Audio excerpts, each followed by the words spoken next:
আজকে এখানে নাহিদ ইসলাম সাহেব সাক্ষী দিয়েছেন এবং তিনি যেটা বলেছেন যে দল হিসেবে আওয়ামী লীগের অপরাধের সম্পৃক্ততার প্রমাণ পাওয়া যাচ্ছে, তারও বিচার হতে পারে। ডেফিনেটলি আইনে সেই সুযোগ আছে। এখন ট্রাইব্যুনাল এবং তদন্ত সংস্থা এখানে যদি আমাদের কাছে সরাসরি কেউ অভিযোগ করে তাহলে সুবিধা হয় সেটার তদন্ত করার জন্য। এর বাইরেও যেহেতু যে সমস্ত সাক্ষ্য প্রমাণ আদালতে উপস্থাপিত হয়েছে, ব্যক্তির বিরুদ্ধে যে সমস্ত সাক্ষ্য প্রমাণ আসছে, সেই সব সাক্ষ্য প্রমাণের মধ্যেও দল হিসাবে সেই সময়ের ক্ষমতাসীন যে দল ছিল আওয়ামী লীগ, তার সহযোগী সংগঠন হিসেবে যুবলীগ, ছাত্রলীগ, স্বেচ্ছাসেবক লীগ, 14 দল, তাদের সম্পৃক্ততার অকাট্য প্রমাণ কিন্তু আদালতে আসছে। সুতরাং এই সিদ্ধান্ত নেবার সুযোগ আছে। আমরা এখনও সিদ্ধান্ত নেই, দেখা যাক। আমরা এটা নিয়ে ভাববো, এটা নিয়ে ভাবার পরে, এবং যদি যারা ভিকটিম পরিবার তারা যদি দল হিসেবে কেউ এদের বিচারের জন্য আসেন তাহলে হয়তো আরও বিষয়টা সহজ হতে পারে।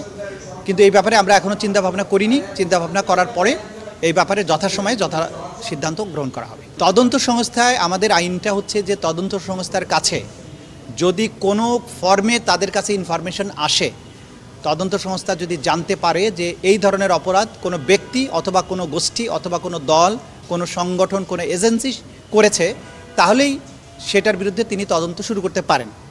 সুতরাং এটা সুমোটো করার সুযোগ আছে তদন্ত সংস্থার পক্ষে।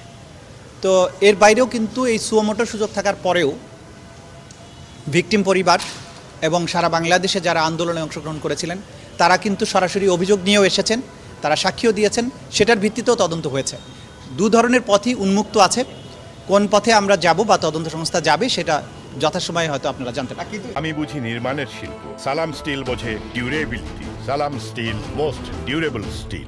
সুমোটো ব্যক্তির বিচার করতে গিয়ে যদি কোনো সংগঠনের ব্যাপারে কোনো স্পেসিফিক ফাইন্ডিং আদালতের সামনে আসে, আদালত সে ব্যাপারে প্রয়োজনীয় আদেশ দিতে পারবেন।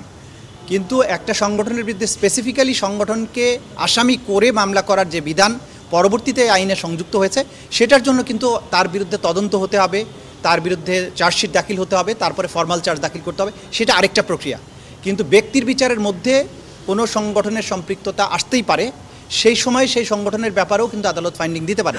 দুটো রাস্তাই ওপেন আছে। তদন্ত সংস্থা মনে করে দলের বিরুদ্ধে আলাদা করে তদন্ত শুরু করে তদন্ত অন্তে তার বিরুদ্ধে রিপোর্ট দাখিল করার মাধ্যমে একটা ব্যক্তির বিরুদ্ধে যেরকম মামলাটা আনুষ্ঠানিকভাবে চলে, দলের বিরুদ্ধে বা সংগঠনের বিরুদ্ধেও সেটা করা সম্ভব।